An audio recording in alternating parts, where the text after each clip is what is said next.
Take two clips and attach them to the sensor side of the sensor cables.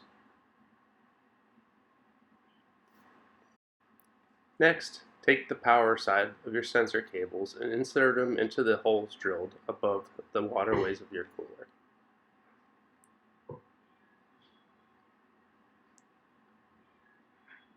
Push them in towards the right side of the cooler until you reach the end of the clip to hold them in place.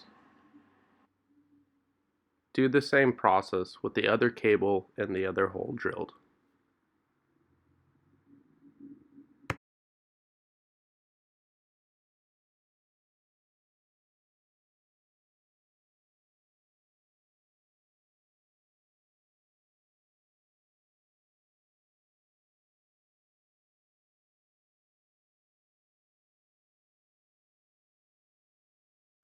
Unscrew the two top screws on the back of the cooler so that you can detach the cabinet slightly to reach in.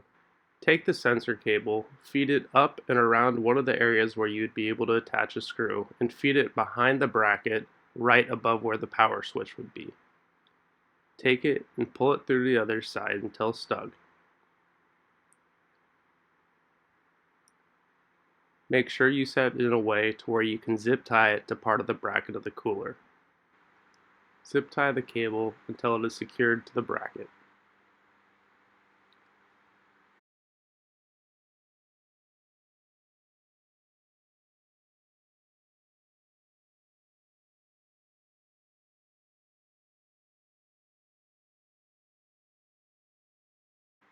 Take the other sensor cable in the cabinet and pull it out. Match it up with the other sensor cable and connect it to the power supply.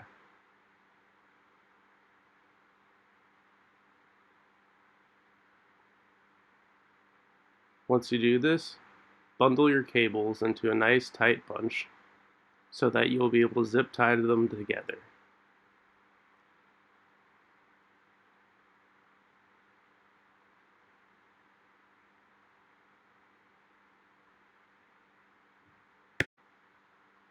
Once zip tied, take the bundles of cable and put it behind the plate on the left side of the compressor bracket.